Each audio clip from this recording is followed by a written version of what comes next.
Welcome to the Deep Dive. Today, we're tackling a really crucial piece of work, the UNICEF Innocenti 2025 Global Outlook Report. hmm And this isn't just standard forecasting, it's a pretty hard look at how these interconnected global crises are really intensifying the challenges for children everywhere. Yeah, Think climate change, fueling instability, economic hardship, maybe widening digital divides. It's all part of the same tangled thread. exactly. And our goal with this deep dive is really to pull out the most critical insights from what is, let's face it, a very extensive report, Yeah. specifically for you, the listener. Right. We know you want to understand the big picture to grasp what's genuinely important, maybe without getting totally lost in a sea of data. Yeah, finding the signal in the noise. Precisely. We're hunting for those aha Uh, moments, the surprising connections that really make things click. Okay, so the report spotlights four key areas we're going to unpack today. There's the shifting sands of geopolitics and conflict, Mhm. the pressures of global economics and debt, the mounting threats of environmental and climate change, and the promise and pitfalls of technology and digital public infrastructure. And what's really compelling about this report, I think, is its core message. We urgently need to rethink and, crucially, strengthen the systems that support children worldwide. Systems, like how? Well, it means everything from international agreements right down to national policies. Hmm. And when they talk about systems, it's not just about, say, delivering aid or specific services. Okay. It's about the whole web.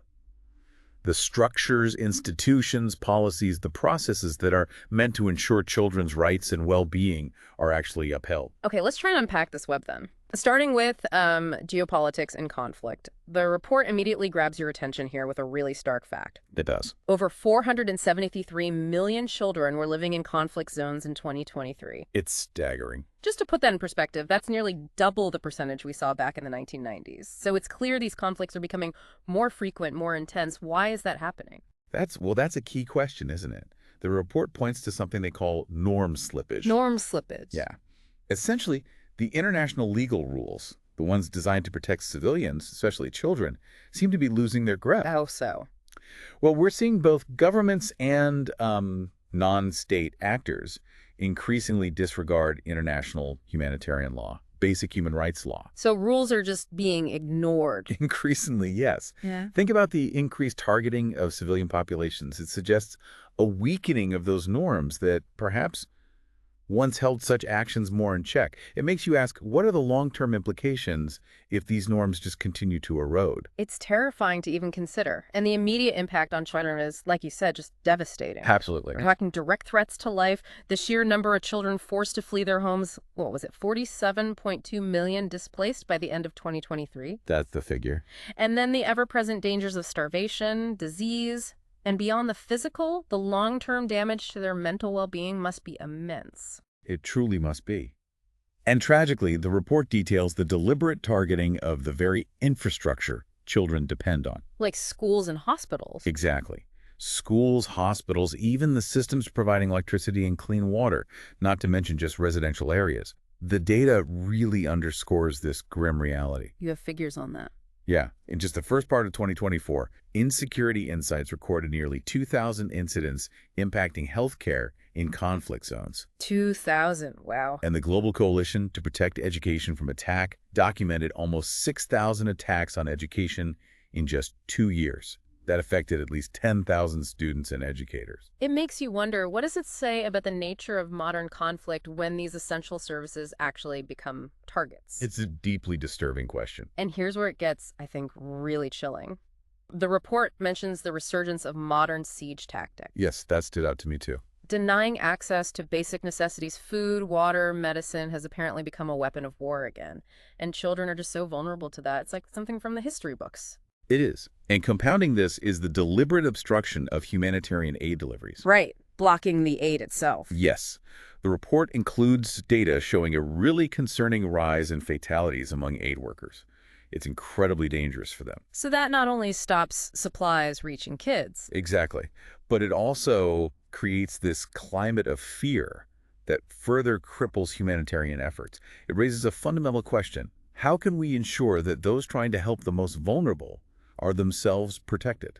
So with this really alarming picture, what's the global community's response been like? The report points to some significant challenges within the multilateral system. and particularly the UN Security Council. Yeah, it seems increasingly gridlocked. They mentioned, 12 vetoes in a recent short period? That's staggering. It is. And UN peacekeeping missions are also declining, which seems to reflect these shifts in global power dynamics. So why this paralysis? What's causing it? Well, the report suggests a couple of factors. Shifting global power balances are definitely playing a role, leading to, competing interests among key players. Makes sense. But there's also this rise in what they call multilateralism. Unilateralism. Yeah, these smaller, less formal groupings of countries, sometimes involving other actors too. Now, these can be more flexible, maybe more action-oriented in specific situations. Okay, that sounds potentially good. Potentially. But the report raises crucial questions about their long-term impact on upholding universal norms, especially when it comes to child rights. Do these smaller groups always prioritize child protection? That's the worry. Interesting. And we're also seeing, apparently, non-governmental organizations, NGOs, and even private sector companies taking on a more significant role in geopolitics. Yes, including trying to address violations in armed conflict. The report notes a big increase in NGOs with UN consultative status, for example. So connecting this to the bigger picture, the UN's triple nexus approach, that's about linking humanitarian aid, development, and peace building, right? Exactly. It's presented as a way to break down those traditional silos we often see. The idea is to tackle the root causes of instability and child rights violations more effectively. And localization is key there. Very much so. Empowering local communities. Imagine humanitarian aid not just as a handout, but as maybe the first step towards building genuinely sustainable local solutions. The report then talks about international justice at an inflection point. It highlights a weakening of the rule of law globally. Yeah, that's a worrying trend. Even international courts like the International Criminal Court, the ICC, are facing headwinds. So what about accountability then, if the main bodies are struggling? Well, this is critical. The report points to some innovative approaches being explored. We're seeing greater use of the International Court of Justice, the ICJ. Okay. There are independent investigative bodies being set up for specific situations, like Syria and Myanmar, and even mechanisms like the Council of Europe's Register for War Damages in Ukraine. It's just a search for justice beyond just the traditional avenues. And looking ahead, there's also ongoing discussion about creating a whole new international treaty specifically focused on preventing and punishing crimes against humanity. That's right. And this could have really significant implications for how we address severe violations of child rights in the future. So wrapping up this section on conflict, what's the overall takeaway for the future regarding children? What needs to happen? Well, the report emphasizes the urgent need to strengthen the systems we already have for monitoring and reporting violations like the UN's monitoring and reporting mechanism, Okay, better monitoring. and ensuring that all actors, especially within armed forces, actually adhere to international law, systematically addressing violations committed by anyone, bolstering comprehensive child protection systems on the ground. And those newer avenues. Absolutely. Continuing to explore those political agreements, Security Council meetings using the ARIA formula, universal jurisdiction, regional frameworks like the EU and AU guidelines, Lots of options. and crucially, empowering children and young people themselves, giving them a voice in shaping governance and demanding accountability. Right. Okay, let's shift gears now. Moving from the complexities of conflict to the, equally pressing issues of economics and debt, the report paints a pretty concerning picture for many emerging markets here, too. It does. Their projected economic growth is significantly below the Sustainable Development Goal target. Why is that? It seems to be hampered by the lingering effects of the pandemic, these climate-related shocks we keep seeing, and just limited access to resources. And that puts a huge strain on government finances, I imagine. Exactly. We're seeing weak tax revenues in many developing economies, sometimes below what's needed for even basic services. That's coupled with declining levels of international aid and, of course, that ever-growing burden of national debt. So governments are squeezed. Very squeezed. Many countries simply aren't bringing in enough revenue to fund even basic public services adequately. And the human cost of this, again, falls heavily on children. The report states, nearly 400 million children are living in countries where high levels of debt are actively preventing governments from making crucial investments in their future. The comparisons they draw are stark and, frankly, deeply troubling. Give us an example. Okay, in 15 out of 34 African Union countries with available data, governments are spending more money just servicing their debt, paying the interest, than they are on educating their children. More on debt than education. Yes. And globally, in over 40 low-income countries, debt repayment outweighs spending on healthcare by a factor of 2 or more. Wow. And when it comes to social safety nets, debt service consumes a staggering 11 times the amount spent on social protection across developing countries. 11 times. Imagine a family having to choose between paying the mortgage interest and buying school supplies or medicine for their kids. That's the scale of the trade-offs these governments are facing. It sounds like a really vicious cycle. It is. The report makes the crucial point that by failing to invest in children now in their health, their education tractors, these countries aren't just harming the current generation. They're hurting their future, too. Exactly. They're undermining their own long-term ability to become economically stable and actually repay those debts in the future. It's like, trying to save money by skipping essential maintenance on your car eventually. It's going to break down and cost you far more. So this brings us to a really critical upcoming event, the fourth Financing for Development Conference in Seville in 2025. Yes, the report sees this as a pivotal opportunity, a chance to push for significant reforms to the international financial system, the IFA. What kind of reforms are being talked about? Well, key proposals include things like a children's debt reset to provide much-needed relief. A reset. Yeah, basically finding ways to alleviate that crushing debt burden. Also, establishing automatic triggers to suspend debt payments when countries are hit by major crises, like a natural disaster or a pandemic. That makes sense, like a pause button. Exactly. And improving access to more affordable finance, concessional finance, and demanding greater transparency in how international development aid is actually being used. Speaking of aid, the report points out a concerning trend there as well. While overall official development assistance, ODA, has reached record levels on paper. That sounds good. Well, yes and no. A growing proportion is being directed towards immediate humanitarian crises. Now, that's vital, of course, but it can take away from longer-term development projects that could potentially prevent future crises. Ah, I see. Short-term fixes over long-term solutions. To some extent. Plus, costs associated with hosting refugees in donor countries are often counted as aid, but that money doesn't actually reach developing nations. Right. It stays in the donor country. Precisely. And adding to the debt burden is the increasing reliance on loans rather than grants and development assistance. So more debt instead of gifts. Basically, yes. And that contributes directly to that rapid accumulation of debt we're seeing in developing countries. Alongside this, there's a growing trend of governments relying on less transparent forms of private financing, which can come with its own set of risks and hidden costs. The report highlights these unprecedented budget pressures many developing countries are under. Yeah, on average, they're now spending a significant 14% of their government revenue just on interest payments. 14%. That's double what it was just 15 years ago. And the projections for low-income countries in 2025 are particularly alarming, potentially close to half their budgets just on interest in some cases. So what are the tangible consequences for children in all this? We touched on education. Yes, in education, as we mentioned, many African nations are prioritizing debt payments over investing in schools and teachers. The World Bank estimates that even a relatively small 5% increase in a country's external debt could reduce education spending by billions globally. Billions lost from education budgets. And in healthcare, the situation is equally dire. Many low-income countries allocate, 1.5 times as much, or even more, to interest payments than to the health of their citizens. Some specific examples are really stark. Indonesia, Pakistan spending way more on debt than health. And social protection. Yeah. Safety nets. Those are often the first to be cut during fiscal consolidation. Debt service is consuming, as we said, 11 times more than what's being spent on these crucial programs across developing countries. Over 1.8 billion children lack access to even basic cash benefits. Beyond just debt, the report also looks at how these increasing geopolitical tensions are reshaping global trade. Right, this idea of friendshoring. Friendshoring.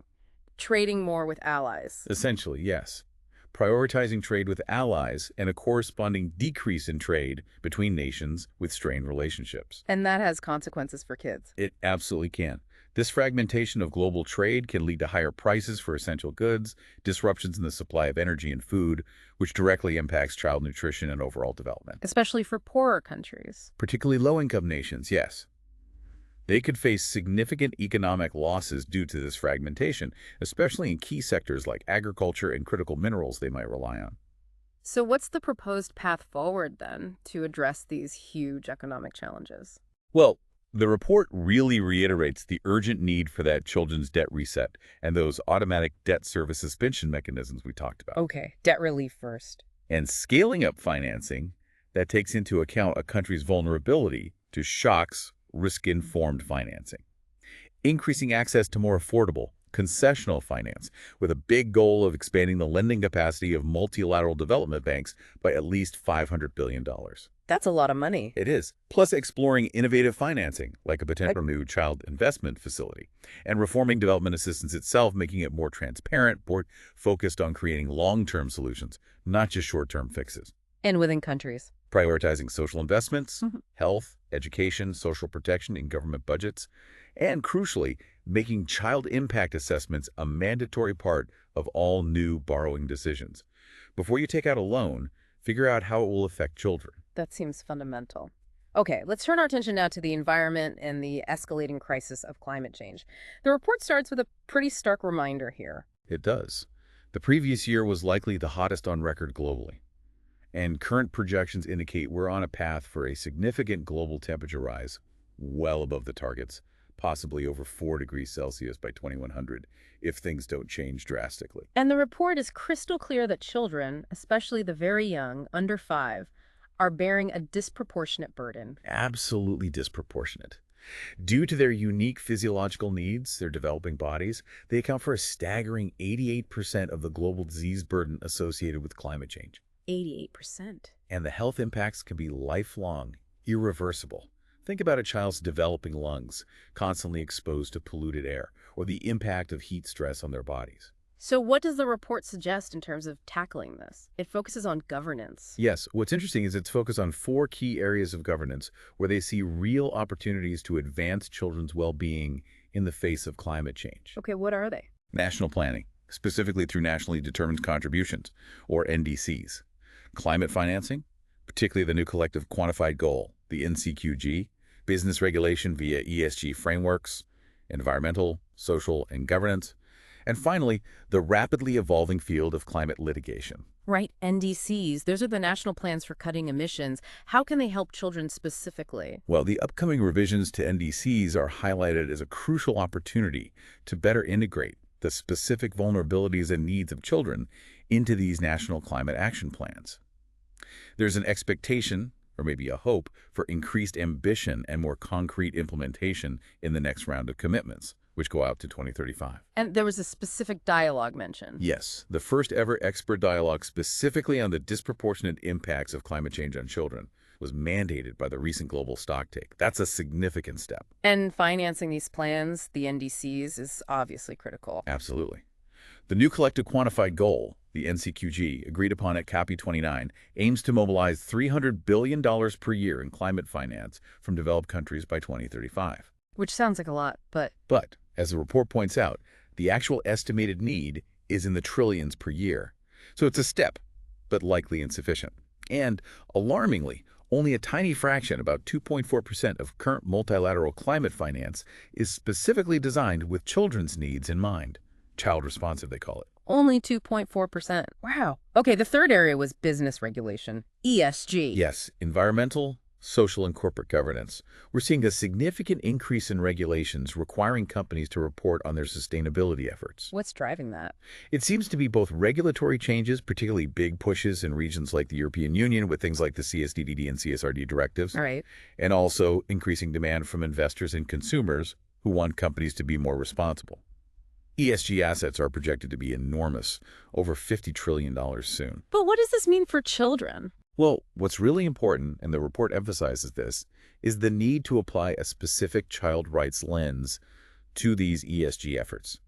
Companies need to understand and address how their operations, their supply chains, might be impacting children, both directly and indirectly. But it can be complex for some countries. Yes, the report acknowledges that these complex regulations can pose challenges for businesses, especially smaller ones, in developing nations that might have limited resources to ensure compliance. Okay, and the fourth area was climate litigation, legal action. Yeah, this is a rapidly growing field.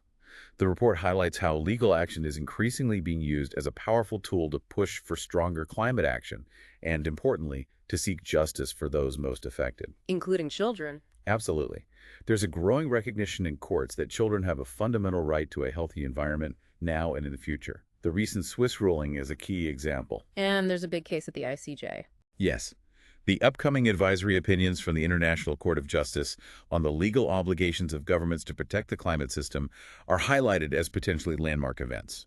And kids are actually filing lawsuits. Yes. The report notes that dozens of climate-related lawsuits had already been filed by or on behalf of children and youth globally by the end of 2022. They often focus on this principle of intergenerational equity, the idea that we have a responsibility to protect the planet for future generations. So looking ahead in this whole environment and climate sphere, what needs to happen according to the report? Well, first, explicitly integrating child rights into national policy frameworks like the NDCs and national adaptation plans with dedicated commitments and, crucially, funding. Money specifically for kids' climate needs. Exactly. Oh. Including earmarked funding for child-centered climate initiatives within those broader climate finance goals like the NCKPG. Also, strengthening legally backed climate reporting by companies with specific indicators related to children's well-being.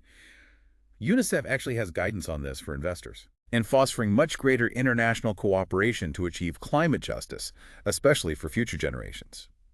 The report also briefly touches on the crucial role of clean energy, not just for emissions, but for providing kids access to essential services like health clinics and schools, and reducing their exposure to harmful indoor and outdoor air pollution. Right, makes sense.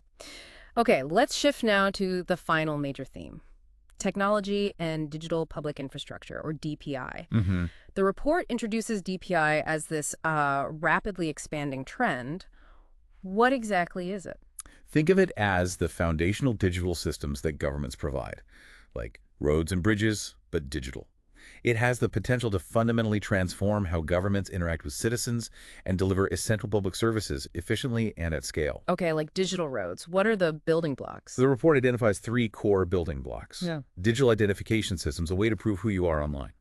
Digital payment platforms enabling secure money transfers, Sure. and secure data exchange capabilities allowing different systems to talk to each other safely. And these three work together. Exactly. It's the combination that can really streamline service delivery and potentially make it more inclusive. And this is spreading quickly. Fascinatingly fast, yes.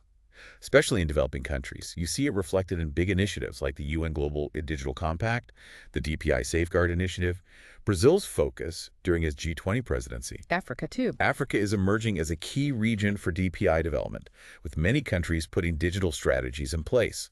The report highlights DPI as a potentially transformative model for technology governance, one that could foster local market competition and enhance what they call digital sovereignty. So it's more than just putting things online? Absolutely.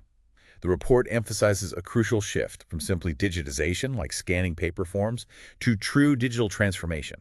That requires a comprehensive, system-wide strategy to really harness the power of digital tech across all sectors. And AI plays a role here, too. Increasingly, yes. A key aspect is the integration of artificial intelligence and other advanced technologies into these DPI systems. AI has the potential to significantly optimize DPI by enabling rapid data processing, maybe anticipating citizens' needs, helping overcome language barriers, and bolstering cybersecurity, for example. So why does DPI matter so much for children and families?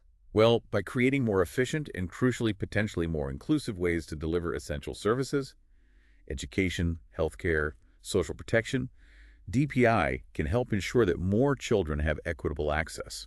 Can you give some examples? Sure, the report mentions India's Diksha platform, which provides digital learning resources for millions of students, or Jamaica's electronic immunization registry, helping track vaccinations.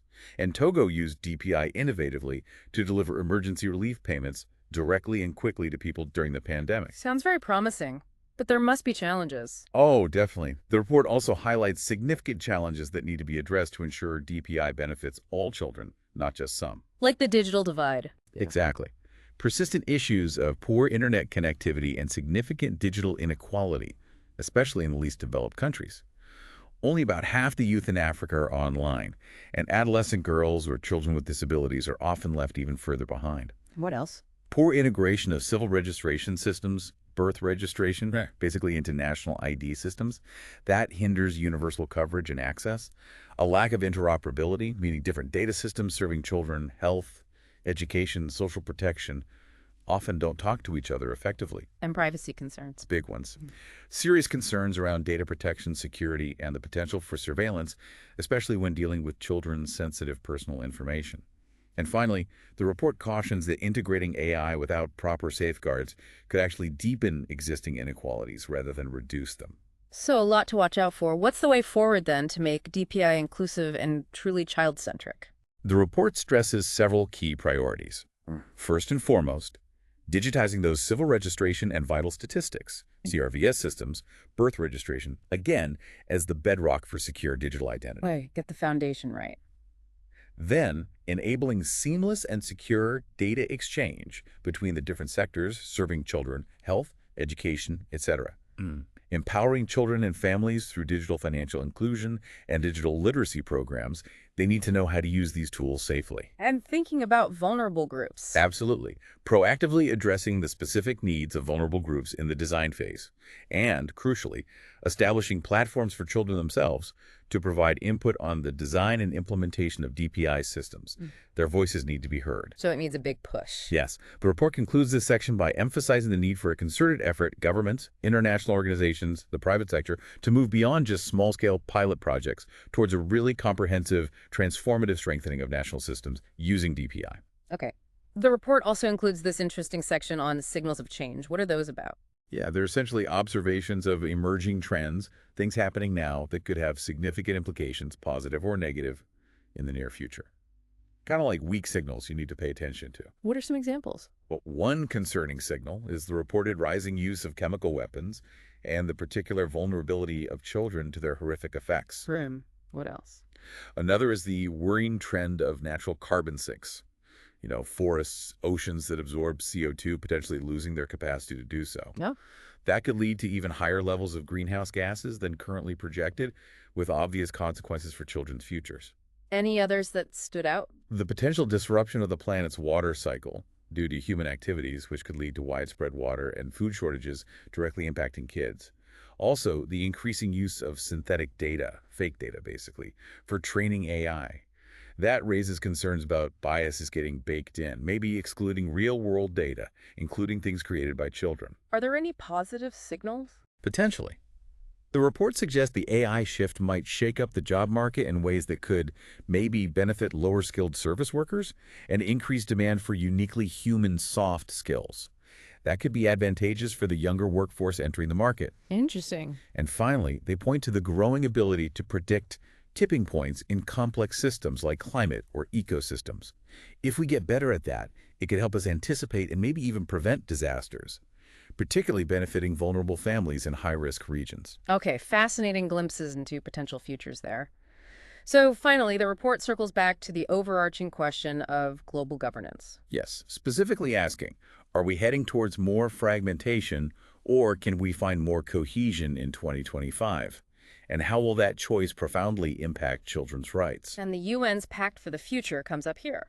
It's highlighted as a really significant opportunity, a chance to reshape global governance around shared goals, with a strong emphasis on the fundamental importance of strengthening national systems, making them capable and resilient, and aligning them with global frameworks. So strong national systems are the key.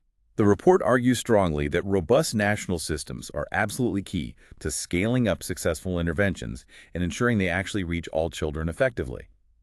It stresses the need for better alignment between the multilateral level, the UN, international agreements, and national systems. Making national systems more agile. Exactly, agile and adaptable, so they can implement global goals while still effectively addressing specific local needs and contexts. The vision is one of sort of inclusive multilateralism that truly empowers nations to meet the diverse needs of their children across all sectors: health, education, protection. And given all the crises we've discussed, these systems need to be shock responsive. Absolutely underscored. Systems that can quickly adapt and respond when crises hit because they seem to be hitting more often. Examples include things like flexible social protection programs that can be rapidly scaled up when needed. Like during COVID. Precisely. Or digital education platforms that can ensure learning continues even during school closures or emergencies. Climate-resilient water and sanitation systems. They also emphasize the growing importance of enhanced foresight analysis, trying to look ahead, and tools for anticipatory governance, preparing before the crisis hits. And financing all this remains critical. Sustainable financing for these national systems for children, particularly in lower-income countries, facing reduced traditional aid and those high debt servicing costs we discussed, is repeatedly highlighted as a critical make-or-break need. Any solutions offered? The report mentions innovative financial mechanisms, again, things like debt for nature swaps, leveraging those ESG frameworks to attract private investment, but also, fundamentally, child-centered budgeting within countries and debt restructuring efforts that explicitly prioritize essential social investments. The report also talks about public-private collaborations. Yes, and networked forms of governance, recognizing that governments can't do it all alone. They highlight the private sector's expertise, especially in areas like technology and finance, and the potential, again, of ESG frameworks to drive responsible business practices that benefit children. But with accountability. Crucially, yes. They underscore the absolute need for strong accountability frameworks to ensure these partnerships truly serve the best interests of children and aren't just, for show or profit. So accountability within national systems is key too. Absolutely. Ensuring policies actually work for children requires mechanisms like budget transparency, independent audits, and, importantly, the participation of beneficiaries, including children and young people themselves, in monitoring and feedback. Accountability needs to work from the local level right up to the global level. Okay, so to wrap it all up, the report's final message seems to be about interconnectedness. Yes, it concludes by stressing the vital importance of building cross-sectoral and interconnected systems to safeguard children's futures. It's not enough to work in silos anymore. So health, education, social protection, environment all need to work together. Exactly. Integrating efforts across all these areas to create a unified approach to tackling complex issues. They point again to the potential of platforms like DPI to help streamline service delivery and foster these more adaptable national frameworks. And they reiterate that effectively addressing the huge challenges like climate change or child rights violations and conflict absolutely requires this kind of comprehensive cross-sectoral collaboration. Okay, so to bring our deep dive today to a close, we've explored how the UNICEF Global Outlook highlights these interconnected and, frankly, intensifying crises impacting children worldwide, the weakening of international norms in conflict zones, the crippling weight of debt on national budgets, the escalating climate emergency, and the, well, uneven progress of digital transformation. And the central message running through the report is clear, and it's urgent. We absolutely must strengthen systems at every single level, from global institutions right down to local communities, if we're going to effectively confront these crises and protect the futures of children. So, as you, our listener, reflect on everything we've discussed in this deep dive, maybe consider this. In a world grappling with such complex and interwoven crises, what single most fundamental shift, maybe in mindset, maybe in action, do you believe is essential for the global community to truly build resilient systems that genuinely prioritize the well-being of all children? Something to think about. And we really encourage you, if you want more detail, to delve further into the full UNICEF and Ascenti Global Outlook 2025 report. There's a wealth of information and analysis in there. Thank you for joining us on this deep dive.